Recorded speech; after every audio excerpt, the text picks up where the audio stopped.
오늘은 134페이지 한번 펴보십시오. 134페이지. 이제 부처님의 열반을 여기서는 책 제목을 위대한 열반이라고 잡았습니다. 이게 위대한 열반이라는 얘기는 뭐냐면 부처님께서 이제 돌아가시는데 부처님께서 열반에 드셨다는 얘기는 우리가 말하면은 영원한 해탈, 영원한 이제 깨달음을 얻었다는 얘기하고 같습니다. 그게 항상 그래서 위대한 열반이라고 얘기한 겁니다. 이게 그래서 쌍님 열반상 거기에 한번 읽어보겠습니다. 카필라국의 정반왕의 아들로 태어난 시타르타 태자는 29살에 성을 나와 온갖 고행 끝에 마침내 독자적인 수행을 택하여 보리수 나무 아래에서 깨달음을 이루어 부처님이 되셨다. 35세 부처님이 된 이래 단 하루도 중생을 관찰하지 않는 날이 없었고 진리를 들려주기 위해 아무리 먼 것도 그 어떤 어려운 상황도 마다하지 않았다. 길에서 태어나 길에서 지내며 세상 곳곳에 지혜를 전파하고 저들을 당신과 같은 경지로 인도하느냐 평생 길을 걸으셨던 부처님도 어느 사이 80세에 접어들었다. 노년의 부처님은 여전히 아침마다 탁발에 나섰고 교화를 하기 위해서 맨발로 길을 나섰는데 자주 노안에 시달리기도 하셨다. 요즘에 80이라게도 우리가 나이가 좀 많게 보이는데 2568년 전에 80이라면 얼마나 되게 그때 평균 수명이 아마 많아야지 한 3, 40 그럴 겁니다, 아마. 근데 부처님께서 29에 출가를 한단 말이에요. 그래서 6년 고행을 끝내고 비로소 깨달음을 얻었는데 그때가 35이죠. 그리고 부처님께서 35이니까 80세에 열반에 드시니까 45년 동안을 수행하십니다. 그래서 부처님께서 길에서 났다는 얘기는 부처님의 그 어머니 마야 부인께서 길을 가다가 부처님의 가지를 잡고 났단 말이야. 그렇게 부처님께서 길에서 났고 그 다음에 나중에 법을 전파할 때 부처님께서 명상을 제외하고는 나머지에 모두 돌아다니면서 법을 전파한단 말이야. 거기에 그래서 길에서 수행하셨고 이제 마지막 노년이 80세가 돼서 마지막 노년이 되셔서 비로소 이제 그러면은 몸도 아프고 막 그럴 거 아닙니까? 지금 우리 나이에도 우리 현재에도 80세가 되면 인생 노년기 준비할 수 있는 마지막에 정리할 수 있는 그런 기간들이 다가오는데 그 당시에는 얼마나 부처님께서 그리고 또 지금같이 의식주나 의학이나 모든 조건에 그렇게 맞지 않게 사는 그 당시에는 대단히 노안의 그런 나이였을 겁니다. 바이살리 근처에 베룰루아 마을에 도착한 어느 날 부처님에게 병고가 찾아왔다. 홀로 조용히 정진으로 병을 다스렸던 부처님은 병에서 나으시자 간병실에 나와 그늘 아래에 앉으셨다. 그러자 아나는 부처님께 다가가서 절을 올리고 한 곁에 앉아서 이렇게 말씀드렸다. 세존이시여, 저는 세존께서 인내하는 모습을 보았습니다. 저는 세존께서 회복하시는 모습을 보았습니다. 세존이시여, 세존께서 아프셨을 때 제 몸은 술 취한 것과 같았고 방향 감각을 잊어버렸고 어떤 판단도 내릴 수가 없었습니다. 그래도 저는 세존께서는 비구 승가를 두고 아무런 분부도 없으신 채 완전한 열반에 들지 않으실 것이다 라고 안심하고 있었습니다. 이게 부처님께서 아프신데 훌훌 터버리고 나올 것이다. 또 부처님께서 내가 언제 가겠다는 그런 얘기도 없었고 내가 이제 곧 뭐 열반하겠다 그런 얘기도 없었기 때문에 아나는 미처 대비하지도 않았을 것이고 그런 생각을 갖지 않았다는 얘기를 하는 겁니다. 이제 부처님께서 말씀하십니다. 아나니여, 비우고 승가는 나에게 대해서 무엇을 더 바랍니까? 나는 안과 밖에 없는 법을 설하였습니다. 세상의 어떤 스승은 법을 주목 속에 감추어 마지막까지 제자들의 복종과 이양을 바랍니다. 그러나 열애가 가르친 법들에는 스승의 주목과 같은 것이 따로 없습니다. 아나니여, 나는 비구 승가를 거느린다거나 비구 승가는 나의 지도를 받는다라고 생각하는 사람은 비구 승가에 대해서 무엇인가를 당부할 것입니다. 그러나 열애에게 그런 생각이 없는데 열애가 비구 승가에 대해서 무엇을 당부한단 말입니까? 아나니여, 이제 나는 늙었습니다. 인생에 긴 시간을 보냈고 이제 내 나이 80이 되었습니다. 낡은 수레가 가죽끈에 묶여서 간신히 움직이는 것처럼 멸애의 몸도 가죽끈에 묶여서 겨우 살아간다고 여겨집니다. 하지만 어떤 생각도 느낌도 열애를 흔들지 못합니다. 그런 고요한 마음의 산매에 머물러 있을 때면 열애의 몸은 더욱더 편안해집니다. 그대들은 자신을 등불로 삼고 자신을 귀초로 삼아 머물러야 합니다. 남을 귀초로 삼아 머물러서는 안 됩니다. 법을 등불로 삼고 법의 귀초로 삼아 머물러야 합니다. 다른 것을 귀초로 삼아 머물러서는 안 됩니다. 부처님은 아난에게 이렇게 당부했다. 이제 뒷구절이 대단히 중요한 얘기입니다. 그러니까 아까 주목이라는 얘기가 나왔는데 부처님 열애는 주목 속에 뭘 감춰놓은 게 없단 말이에요. 그냥 다 너희들한테 내보였다. 세상에 그 법의 안과 밖이 같다는 얘기예요. 그래서 그러면 나중에 제자들이 부처님이 열반할 때 똑같은 얘기합니다. 부처님께서 이 세상에 가고 나면 우리는 어떤 것의 의지처로 삼아야 됩니까? 라고 하는 얘기가 있어요. 그 얘기가 이 얘기야. 그대들은 자신을 등불로 삼고 자신의 기체로 삼아 머물러야 한다. 남의 기체로 삼아 머물러서는 안 된다. 법의 등불을 삼는다. 그것이 뭐냐면 우리 한문으로 얘기하면 자등명, 법등명이라고 합니다. 스스로의 그 법에 의지해라. 그리고 그 등불에 의지해라. 결국은 부처님께서 이 세상에 내보이는 그 법이 다 있단 말이에요. 그 법에 따라서 니들이 움직여라. 그런 뜻이에요. 내 몸은 이미 가고 없지만 그 법이라고 하는 것은 영원히 남으니까 지금도 남아있잖아요. 각 경전의 부처님 말씀처럼 그 말씀대로 니들이 스스로가 따르면 된다. 이제 그런 뜻입니다. 이것이. 최후의 열반을 예고하시다.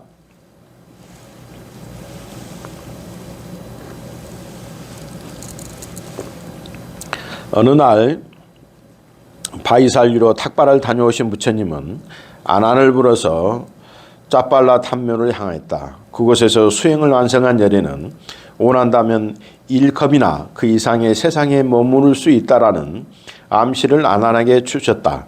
하지만 아난은 이 암시를 알아차리지 못해서 부처님에게 세상에 더 오래 머무르시기를 청하지 않았다. 부처님은 세상에 존재하여 중생들이 깨달음을 얻는 것이 몹시 꺼렸던 마왕 파수는 부처님 앞에 나타나서 어서 최후의 열반에 드시라고 재촉했다. 부처님은 그에게 말씀하였다. 파순이여, 조용히 하라. 오래지 않아 열애는 완전한 열반에 들 것이다. 석 달을 넘지 않아 열애는 완전한 열반에 들을 것이다. 부처님의 반열반 선언이 끝나자 세상은 진동하였다. 깜짝 놀란 아나는 부처님에게 다가와 그제야 비로소 청하였다. 세종께서는 천상의 신들과 많은 사람의 이익과 행복을 위하여 세상을 가엾게 여기시어 1컵을 더 머물러 주sob소. 하지만 부처님은 아난에게 말씀하셨다. 아난이 그때야 눈치를 채고 내가 이제 갈 것을 암시하니까 아난이 그때야 눈치채고 부처님한테 말씀하십니다. 제발 1컵만이라도 더 오래 사셨으면 좋겠습니다. 그 얘기를 하는 겁니다. 그래서 이제 부처님께서 아난에게 다시 얘기를 합니다.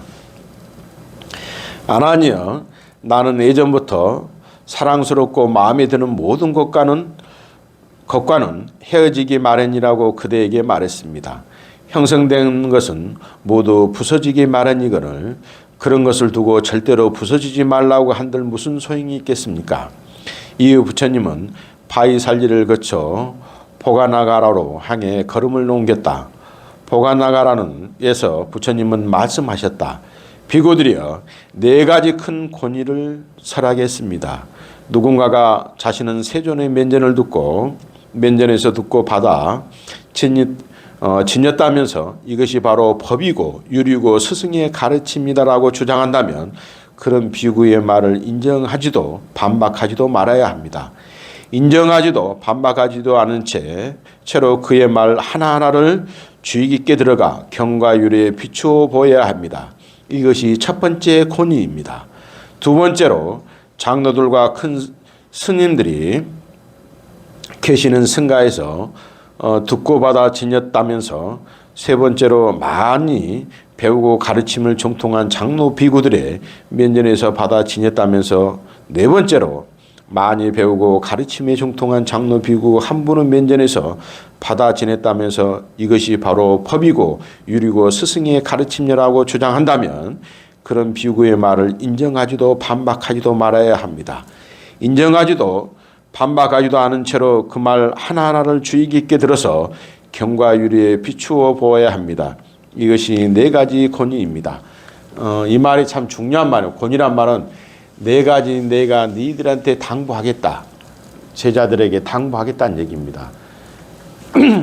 어떤 스님이 나타나서 내 법이 맞다고 하더라도 그 법이 맞지 않다는 얘기예요. 그게 요즘에도 그런 것이 많이 있잖아요, 실은. 요즘에도 이때 물론 깨달음의 각각의 차원이 다르겠지만 내가 어떤 깨달음을 얻었다고 해서 또 했다고 해서 어떤 미혹한 중생을 유혹하고 또 우리 스님들뿐만 아니라 일반인들도나 기타 나머지 분들도 많습니다. 그게 사람의 약한 구석을 들어가서 교묘하게 이용하려는 그런 것이 많단 말이에요. 결론은 뭐냐면 내가 너희들한테 내보이는 그런 12연기나 삼법이나 사성제나 욕바람이나 팔정도에 의지해서 그 법에 의지해서 살라는 얘기예요. 우리한테. 그 법이 이미 펼쳐져 있는데 아까 주목에 또 뭐가 있을 것이냐. 그 있을 것은 아무것도 없다. 그 얘기. 이것도 마찬가지예요. 어느 누군가가 이것이 맞다고 하고 내 법이 따르라 하고 그런 것들이 결론은 그것은 맞지 않는 우리가 말하는 맞지 않는 그 삿된 법에 된다는 얘기입니다. 그게 그 자체. 이제 이 생의 마지막 공양, 지상에서의 마지막 공양 여기 있습니다. 부처님은 그 빠와 마을로 가셔서 대장장의 아들인 춘다의 망고숲에 머무셨다. 춘다는 부처님께서 설하신 법을 듣게 크게 고무되자 기뻐하며 이렇게 말씀드렸다. 세존이시여, 세존께서는 비구 승가와 함께 내일 저의 공양을 허락해 주십시오. 세존께서는 침묵으로 허락하셨다. 이게 침묵으로라는 말은 스님들이 아무 말 않거나 침묵한다는 얘기는 그냥 승낙한다는 뜻입니다. 그게. 이게 부처님이 침묵하라는 말이 많이 나오거든요. 거기에 경전상에. 이것이 옳으냐 저것이 옳으냐 말씀해 주십시오 할 때 침묵하셨다 그러거든. 거기에 좌우의 분쟁이나 갈등에서 내가 무슨 옳고 그르면 부처님이 몰라서 답을 안 했겠습니까? 거기에. 그 사람마다의 그 환경마다의 그것이 있기 때문에 그래서 침묵하는 겁니다. 거기에. 부처님께서는 침묵으로 허락하셨다. 춘다는 부처님께서 허락하신 것을 알고 자리에서 일어나 부처님께 절을 올리고 오른쪽으로 3번 돌아 경의를 표한 뒤에 물러났다.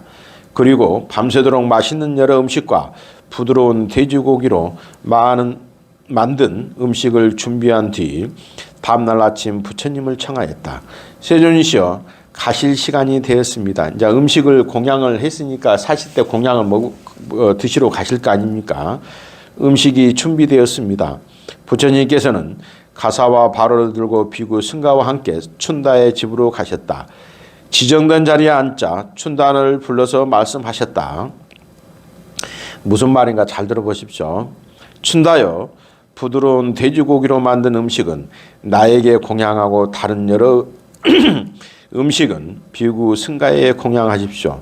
부드러운 돼지고기로 만든 음식 가운데 남은 것은 깊은 구덩이를 파서 묻으십시오. 천상의 신들과 마라에 포함한 세상에서 산문과 바라문을 포함한 인간과 그 어떤 생명체 중에서 열애를 제외한 그 누구도 이 음식을 먹고 바르게 소화시킬 수 없기 때문입니다. 그렇게 하겠습니다. 세존이시여.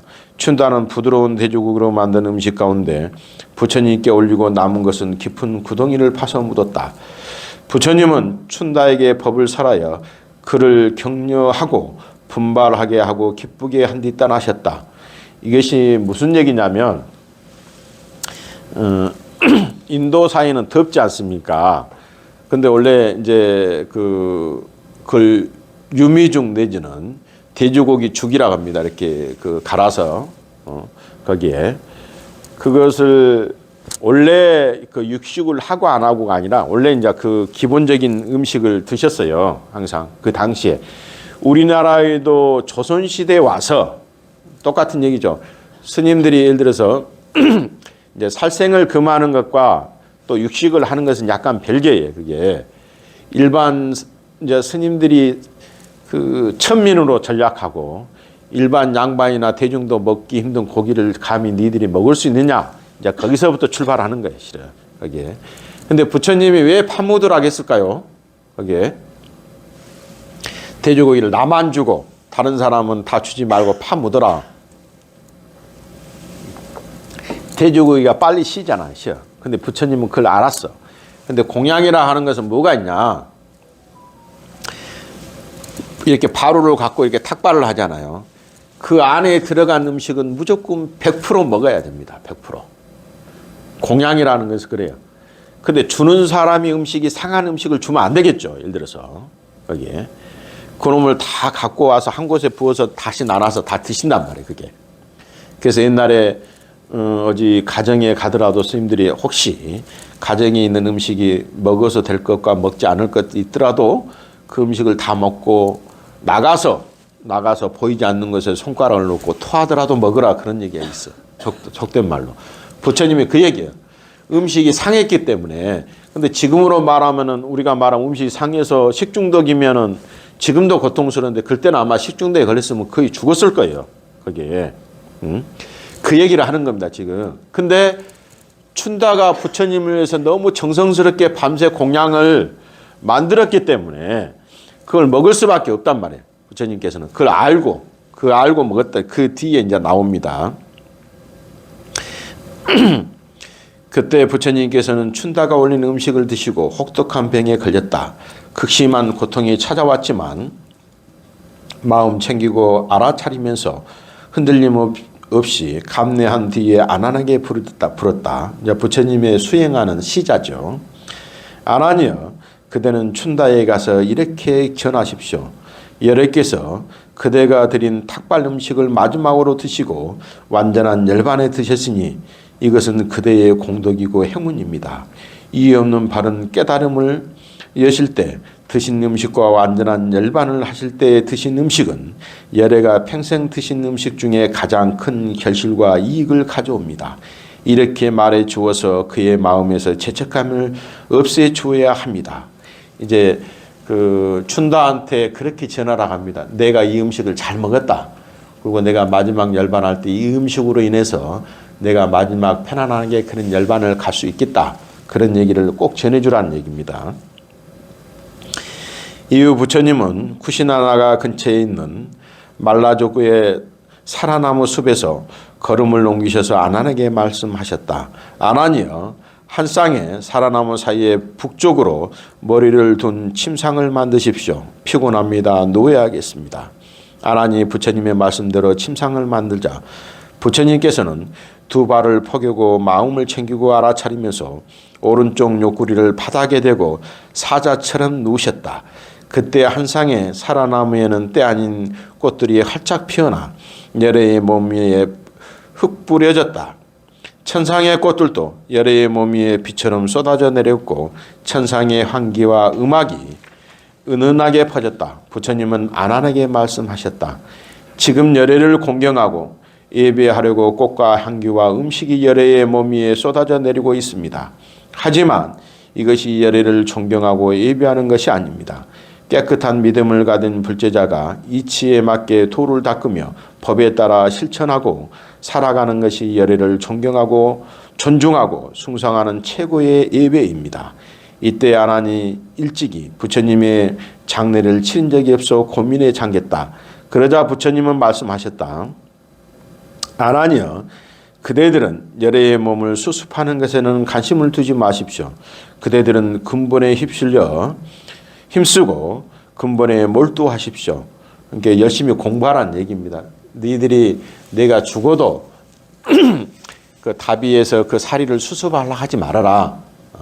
그러니까 부처님의 제자들은 일체 사리를 수습하고 사리에 관여하지 않습니다. 거기에 별도로 관여를 합니다. 이게 뒤에 나옵니다만,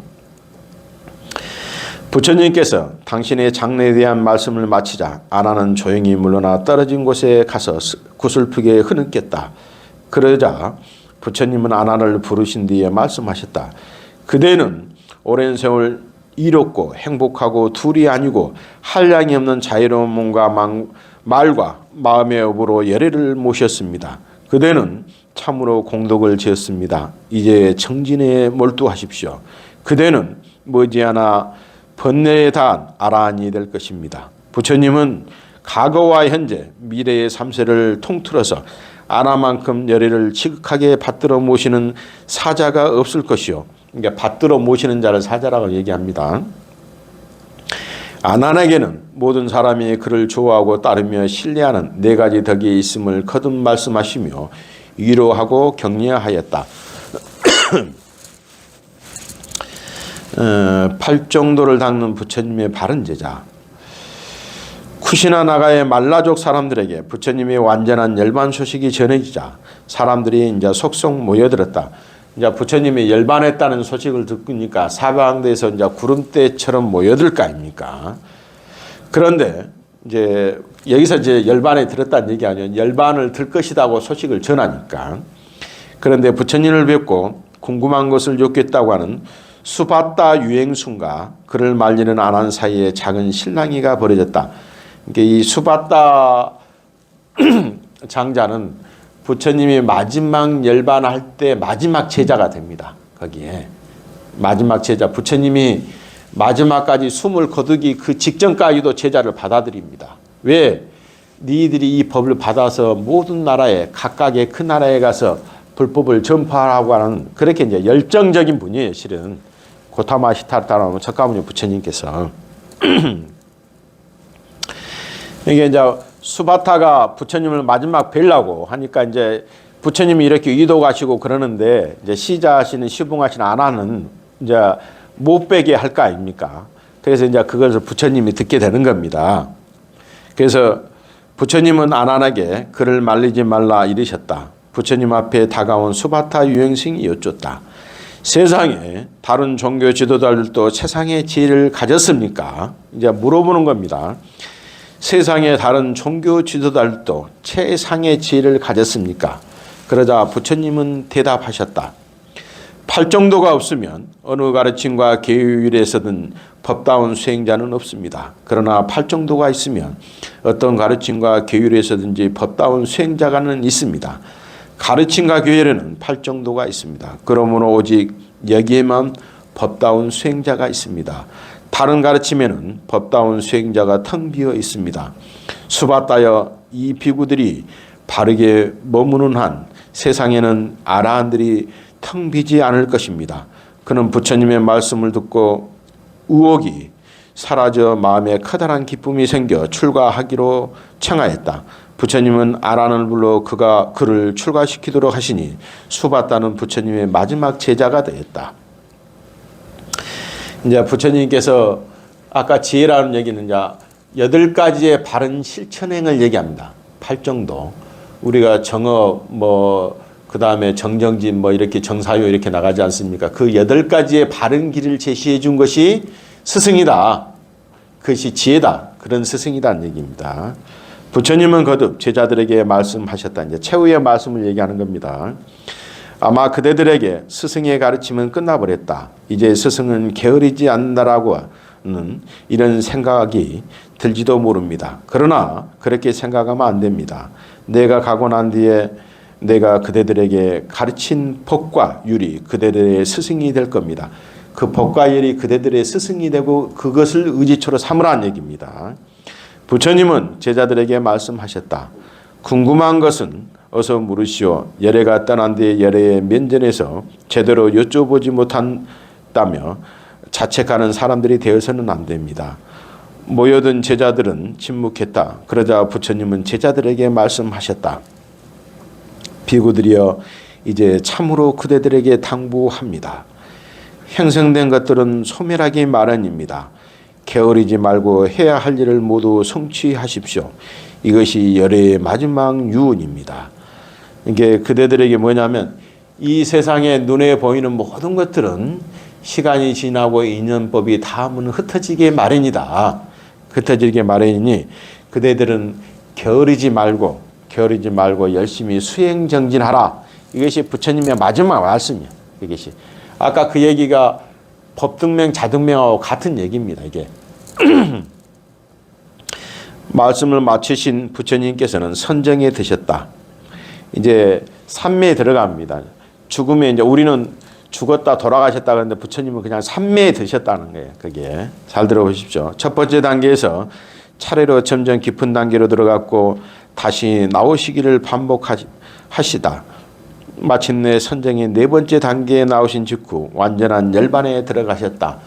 우리가 부처님이 이렇게 깨달았을 때도 제1선정, 제2선정 그런데 나중에 열반할 때도 마찬가지입니다.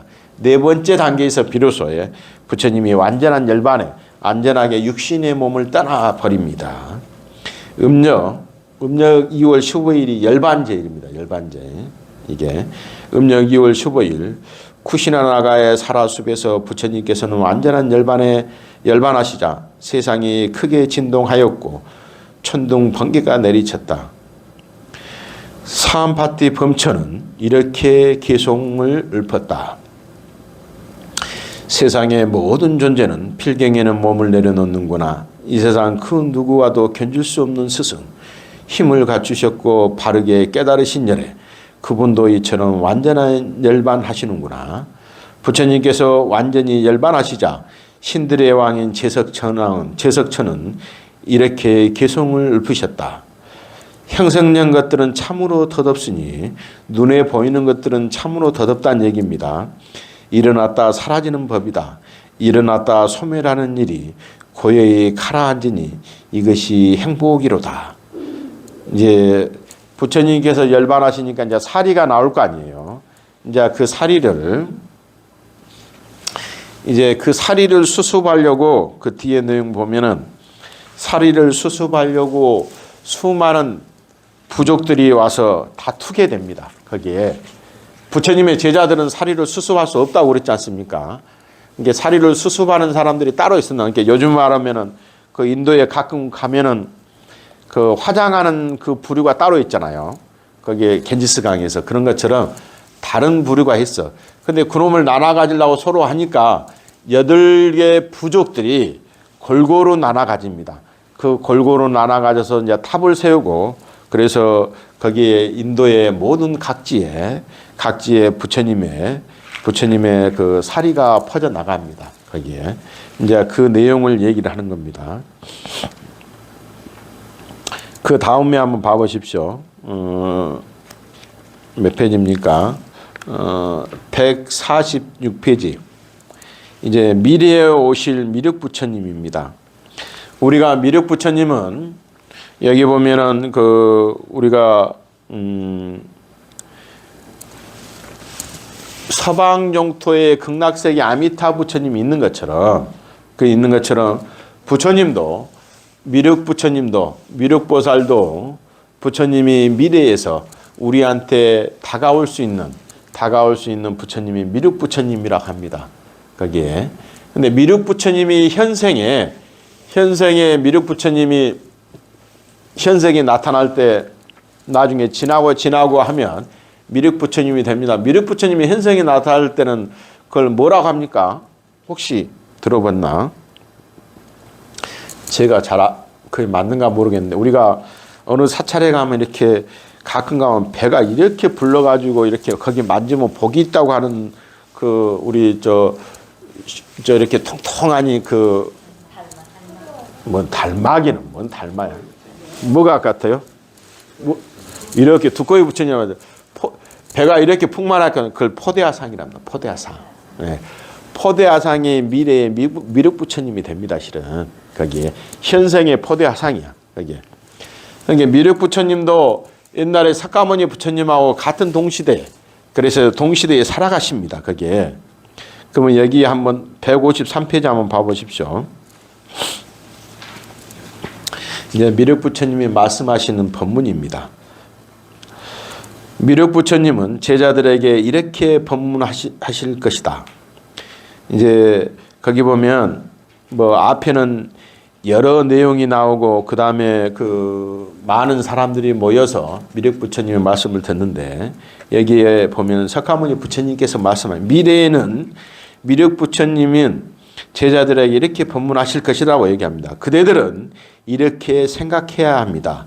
세상 모든 것이 더덥다 즐거움 속에는 괴로움이 숨어 있는 법이니 진실한 나를 살펴봐야 할 때다. 사람들이 굳게 집착하는 건강도 어느 사이에 허물어질 뿐이니 세상에 영원한 것은 없다고 관찰해야 합니다. 부처님은 이렇게 법문하시는 이유는 사람들이 번뇌를 떠나 완전하고 깨끗한 행복인 열반을 얻기 위함입니다. 이 자리에 모인 그대들은 석가모니 부처님 시절에 온갖 선업을 닦고 수행을 한 인연으로 올 수 있었으니 삼보에 공양을 올린 인연으로 잠깐이나마 선행한 인연으로 이웃에게 자비를 베푼 인연으로 오계를 받아 지닌 인연으로 삼보에 기유한 인연으로 도량을 세우고 법당을 고친 인연으로 지계를 받아 지킨 인연으로 부처님께 향과 꽃으로 공양 올린 인연으로 온 마음을 다해 법문을 듣는 인연으로 목숨을 다하도록 기율을 지킨 인연으로 목숨이 다하도록 깨끗한 행을 지킨 인연으로 늘 경을 읽고 사경하고 애운 인연으로 부처님을 섬기고 공양한 인연으로 미륵 부처님의 회상에 오게 되었습니다. 그러니 회상에서 깨달은 인연을 맺어 반드시 열반 언덕에 이르도록 해야 합니다. 미륵 부처님은 어지럽고 힘든 시기에 이 땅에 오셔서 살기 좋은 세상으로 만드신 분이 아니다. 석가모니 부처님의 바른 법이 사라지고 민심이 흉흉해지고 각박해질 때 사람들은 의지할 곳을 찾지 못해 방황하고 두려움에 빠진다. 그러나 사람들이 일념으로 도솔천의 아름다운 모습을 관하고 일상생활에서 살생하지 않고 주지 않는 것을 빼앗지 말며 그릇된 이성관계를 맺지 않으며 거짓말하지 않고 이간질하지 않고 험한 말을 쓰지 않고 꾸지람을 하지 않으며 탐욕과 성냄과 어리석음을 떠난다면 세상은 다시 살기 좋은 곳에 된다고 경전하는 사람다. 부처님은 기다리고 부처님을 맞이하고 부처님 가르침에 귀를 기울이고 마음을 열어 부처님처럼 되고 싶다는 바람을 품는 것만으로 세상은 이미 정토를 이룬 것과 다르지 않다. 한 사람의 반성과 발심이 미륵 부처님의 영화 세상에 맞이하는 기림을 잊지 말아야 한다. 그러니까 미륵 부처님이 오는 세상을 영화 세계라고 합니다. 영화 세계. 그러면 우리가 그 아미타 부처님은 뭐라고 합니까? 미륵 부처님은 영화 세상이라고 하면 아미타 부처님은 뭐라고 합니까? 서방 정토에 계시다고 그래요. 그걸 종토 세계라고 합니다. 그러니까 미륵 부처님이 계신 곳에 영화 세계라고 하면 아미타 부처님이 계신 세계는 종토의 세계라고 합니다. 그래서 우리가 뭐 다시 얘기합니다만 미래에 오실 부처님이라고 하지만 미래에 뭐 부처님의 가장 법은 소중한 것은 뭐냐면 현재 지금 이 순간입니다. 현재 지금 이 순간에 내가 순간순간 깨어 있어서 항상 수행정진하고 이 삶이 행복을 영유한다면 그것이 바로 최고의 깨달음이고 다시는 윤회하지 않는 삶입니다. 내가 이 다음에 죽어서 또 사람으로 태어나거나 이 다음에 죽어서 뭐 좋은 곳에 태어나거나. 근데 제가 누누이 얘기하지만 그보다 더 큰 행복이 있다고 그랬습니다. 뭘로 태어난 것이 더 큰 행복일까요? 우리 선덕형 보살님, 뭘로 태어난 것이 가장 큰 행복이겠어? 빵좀 먹자. 우리가 뭐냐면 사람으로 태어나도 다시 윤회를 하잖아요. 근데 부처님은 열반할 때 다시는 윤회하지 않는 상품 상생의 세계가 있단 말이에요. 거기에 뭐냐면 가장 큰 궁극적인 목표는 뭐냐면 다시는 윤회하지 않는 영원한 행복의 세계에 있는 것입니다. 그것이 가장 큰 깨달음이에요. 올력이에요. 우리가 그걸 해야 된다는 그 얘기를 하는 겁니다. 그게 나고 죽음이 없는 세상, 가고 오는 없는 세상, 다시는 윤회의 어떤 굴레에서 우리가 벗어나서 영원한 행복의 그 자리, 그 행복이 1000년이 갈지 만년이 갈지 10만 년이 가면 내 몸도 그렇지 않습니까? 내 몸도 땅에 묻어져 있으면 10년, 20년, 30년, 50년, 100년, 200년이 가보십시오. 내 몸이 있다고 하는 흔적이 아무것도 없어. 그대로 사라진단 말이에요. 그대로. 그러나 내가 보여주는 그 훈기, 그 기운, 그 수행, 그 마음, 그 생명의 기운은 우주 밖에 떠돌아다니는 거예요. 항상 우주 밖에 떠돌아다니다가 뭘 하나를 딱 뭉쳐서 인연이 돼서 뭉치면 어쩌면 이 책이 될 수도 있고 어쩌면 이 컵이 될 수 있는 겁니다. 결론은 뭐냐면 이 책과 이 컵은 모양과 형태와 성질이 다를 뿐이지 나중에 아까 얘기했잖아요. 수만 년이 지나면 뭐냐면 똑같아지는 거예요. 단지 형상에 불과할 뿐이야. 이 형상은 영원하지 않으니까 이 모습 이대로는 이 생에 그냥 끝나는 거예요. 다음 생은 없어. 없다니까 결코. 이 모습 그대로 태어난다는 것은 없습니다. 절대 없어. 그래서 꼭 이 생에 내가 아까 말하는 영원한 행복, 영원한 그런 복락을 누리기 위해서 우리가 공부를 하는 겁니다. 거기에. 그 공부를 하는 그 와중에 열심히 하면 우리가 스스로가 꼭 열심히 하면 그것은 어느 종교든 부처님뿐만 아니라 그 어떤 종교도 다 그렇게 얘기할 겁니다. 우리가 열심히 공부하자. 공부가 뭡니까? 불교에서 말하는 것이 부처님 법에 따르고 또 부처님의 그런 말씀에 따르고 또 부처님의 말씀에 전하는 승가의 공동체 같은 그 울타리 속에 하는 겁니다. 거기에 열심히. 한번 어딥니까? 타 종교지만 이슬람 같은데 이슬람의 근로자들은 항상 그 방위 카피트를 갖고 다니잖아요. 항상. 그들은 세계 어느 곳에 가든지 그 사우디의 메카라고 있습니다. 메카 방향에 돌려서 반드시 하루에 3번 절합니다. 3번. 그것은 내가 일하다고도 하는 거예요. 그것은 목숨과도 바꾸지 않고 해. 항상. 그것이 잘못됐다는 게 아니라 그들은 그것이 생명이라고 생각한단 말이에요. 최소한의 나를 지켜주는 생명이야. 거기에. 그러한 마음에 그리고 저쪽 서남아시아나 인도네시아나 또 사우디나 파키스탄이나 이런 데 가보면 그 광장이 이슬람 사원이 어마어마합니다. 말 그대로. 어마어마한데 모든 종교가 대표적인 게 뭐냐면 향이 다 있습니다. 향이. 또 하나 뭐가 있을까요? 누구나 물이 있어. 우리도 부처님의 청정수가 올라가잖아요. 향을 올리잖아요. 모든 종교가 향과 물이 있어. 근데 거기서 이슬람도 사원에 들어가기 전에 반드시 해야 될 행위가 있어요. 우리도 되게 절에 오면 깨끗하고 옛날 우리 어르신들은 깨끗하게 새벽에 일어나면 목욕지 얘기하고 머리 딱 가다놔 두고 오잖아요. 거기도 사원에 들어가기 전에 바깥에 수도가 다 있습니다. 손과 발을 반드시 닦아야 돼. 거기에. 그리고 애국에 있는 동남아시아 불교 사원도 마찬가지예요. 사원도 가면 모든 것을 깨끗하게 한단 말이에요. 거기에 우리가 하얀 옷 입는 게 아니라 하얀 옷이 우리 선조가 먼저인지 그쪽이 먼저 거기 한번 봐보십시오. 전부 하얀 것은 이 하늘을 상징하고 땅을 상징하고 순수함을 상징하고 그 모든 걸 상징하는 색깔이 하얀색이에요. 실은 이게 꼭 하얀 게 죽음을 그리고 원래는 우리가 우리 민족이 돌아가셨을 때 입는 색깔이 검정색이 아니고 하얀색이에요. 하얀색.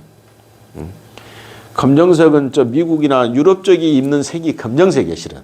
근데 우리는 어느 순간에 하얀 옷을 안 입고 검정 옷으로 다 바뀌어버렸더라고. 왜 어떻게 바뀌었는 거는 저는 모르겠어요. 그리고 우리가 옛날에 그 이제 되게 말하면 염색하지 않는 원래 옛날에는 삼배가 가장 싸서 그런 거예요. 싸서. 누더기처럼 더덜덜덜 해갖고 붙이고 막 남자들이 붙이잖아요. 붙이고 이 새끼를 꼽으니까 가장 초라하고 가장 내가 비천하게 보이려고 모두 내가 불효자니까. 그게 그래서 있는 거예요. 그게. 근데 지금은 삼배가 훨씬 더 비싸 그냥 옷이. 원래는 옛날에 제일로 싸고 제일로 허스름하고 제일로 초라하게 보이려고 삼배 옷을 입었던 거예요. 전부. 이게 그 뜻이 그렇다는 말이에요. 그리고 원래 돌아가시면 하얀 옷을 입는 거예요. 실은. 이게. 근데 지금은 다 옷을 응? 응?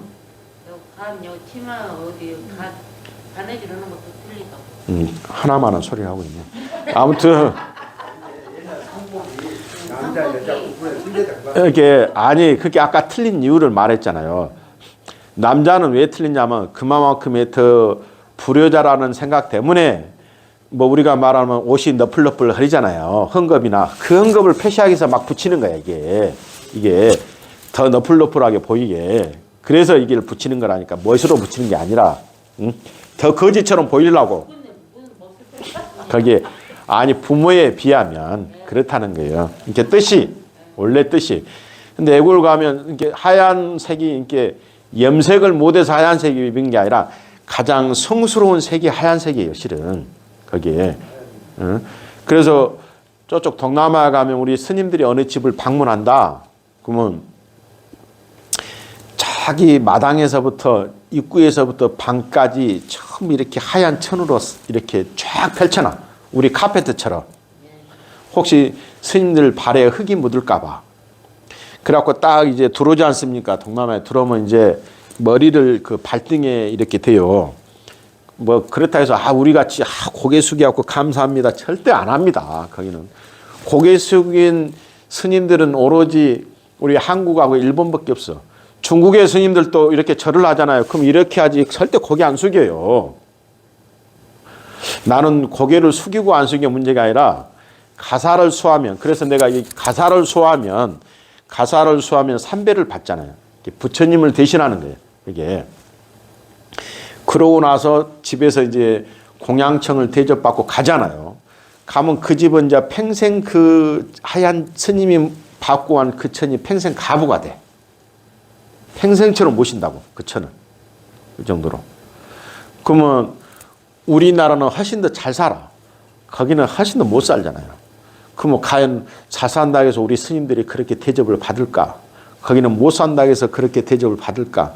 이게 잘 사고 못 살고 문제가 아니라 그 나라의 풍속, 그 나라의 풍토, 그 나라의 환경. 한편으로는 이제 부러운 거예요. 부럽지 않습니까? 그 나라에 가면 스님들은 이렇게 공항을 통과해도 그냥 몸을 수색하지 않습니다. 감히 스님들이 손을 못 대. 이게. 요즘에 공항 가면 위에서부터 밑에까지 우리 전라도 말로 쫙 훑어불잖아요. 그냥. 만지고 훑어 그냥 필요 없어. 성직자는 못 만진단 말이에요. 거기는. 절대. 거기에. 이제 그런 것이 한편으로는 부러워. 그래가지고 이렇게 그 스리랑카나 이쪽으로 가면 그쪽은 스님인 줄 알고 우리는 스님인 줄 몰라. 그쪽 사람들이. 이쪽은 무사 통과인데, 이제 말을 해갖고 우리는 별도 공간을 이렇게 이제 같이 무사 통과하냐. 그렇지 않고서는 그냥 이쪽으로 가서 똑같이 훑어요, 그냥. 거기에. 이게 그러한 가난하더라도 그러한 존경심이 있는 사람들이라는 거예요. 내가 그 얘기를 하는 거예요. 물론 우리나라는 역사적인 관점에서 서로 이렇게 하지만 일본만 가도 마찬가지예요. 일본만 가도 나는 왜 우리 한국은 이럴까? 첫째 스님들이 못 살아서 그렇겠죠. 잘 못해서. 그러나 이 옛날에도 그랬잖아요. 절을 불태운 자리에 묘를 쓰고 절의 주춧돌을 가져가서 집에 토방으로 쓰고 그렇게 했단 말이에요. 이 절이. 그러면서도 지금까지 이렇게 용천사도 마찬가지지만 374년 용천사도 백제 침략 5년에 생겼으니까 벌써 1600년의 역사가 흘렀단 말이에요. 흘리고 6.25 전에 절을 다 불태웠잖아요. 예를 들어서 뭐 미군이 불태운 것도 아니고 북한군이 내려와서 불태운 거 아니고 우리 아군이 불태웠단 말이에요. 개념 자체가 그런 게 없어. 그러면은 태운 것은 순식간이야 그냥 이 산이. 그러나 그 수많은 보물들, 수많은 자산들이 한꺼번에 다 없어져. 그것이 문화라.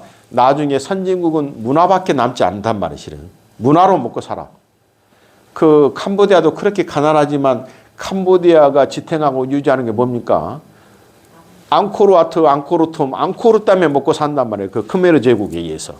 후손들이 그 하나로 인해서 그 캄보디아 전체 GDP의 전체 총생산의 몇 프로를 차지합니까? 문화가 없는 민족은 망합니다. 진짜. 문화라는 얘기는 뭐냐면 그 나라의 혼과 그 나라의 뿌리를 얘기합니다. 그것이 가치정이에요. 1600년 동안 한국의 정치, 경제, 사회, 문화를 모두 통과해도 가장 많은 비중을 차지한 게 불교입니다. 실은. 물론 시절의 아픔도 있었고 거기에 대해서 여러 가지 장단점도 있었고 피해도 있었지만 연연히 지금까지 이어와서 우리 문화, 우리의 가슴 속에 남아있는 가장 한국적인 종교, 가장 한국적인 심성을 그 바탕으로 합니다. 그래서 우리가 보면은 용천사에 산신각도 있고 칠성각도 있고 그런 거 있지 않습니까? 전부 다 그런 모든 한국에 있는 기본적인 옛날부터 불교가 오기 전에 우리 민족이 믿었던 종교까지도 불교는 전부 다 흡수합니다. 전부 다 같이 우리 같이 살자. 니들 들어와서 같이 해라. 전부 다 흡수합니다. 그렇게 모두 다 포용과 자비를 보이는 거예요. 이게 포용과 자비인데 자비도 그냥 자비가 마지막으로 얘기합니다. 항상 법과 원칙에 따른 부처님의 법의 자비를 얘기하는 거예요. 종이 한 장 차이요. 이게 모든 것을 용서하고 모든 것을 이해하고 모든 걸 참는 게 자비가 아니라니까. 거기 제가 앞전에도 한번 얘기했지 않습니까? 누가 만약에 와서 성냥불로 불을 켜가지고 만약에 법당을 태우려고 한다. 아, 그러면 저 사람 용서하고 자비하고 놔둬야 돼. 그걸 놔둬야 됩니까? 그게 아니야. 그게. 왜 스님들이 불의와 싸우고 물론 가람을 수호한 것도 마찬가지지만 왜 그럽니까? 지금까지 이렇게 절이 남아있고 땅이 많이 남아있고 그것이 수많은 스님들이 죽어가면서 그 재산을 하다못해 나무를 해서 종이를 만들어서 송진을 해서 그놈을 팔아서 넓히고 넓힌 게 지금 현재 절이에요. 절 땅이야. 거기에. 응? 스님들이 가마꾼 노릇도 해가면서 옛날에 조선시대 때 그랬단 말이에요. 그 금강산에 그 얼마나 험합니까? 거기에 가마꾼 노릇이 스님들이 했어. 그러니까 안 되겠다. 이 한 목숨 불살라서 나중에 후대에 스님들을 못 하겠다. 그래서 가마꾼하고 그 가마꾼에서 절벽에 떼내립니다. 그 양말들. 그 다음에는 스님들한테 가마꾼 하다가 하겠어요. 안 하잖아. 무서워서. 그래서 없었단 말이에요. 그게. 그러한 희생과 헌신이 있어서 현재 지금도 남아있는 겁니다. 하나를 세우기가 너무 어려워요. 모든 것이. 하다 보면 서로 갈등하고 하다 보면 저항에 부딪힌단 말이에요. 거기에서 과연 무엇이 옳고 그른가 현명한 판단과 거기에 모든 것을 참고 견디며 인내하는 것이 아니라고 내가 분명히 얘기했지 않습니까? 올바른 길을 제시해 주는 게 아까 말하는 법의 등불, 지혜의 등불 그런 등불을 같이 해서 해 나간다면 절대 후회 없는 삶을 살 것입니다. 그게 다음 장에는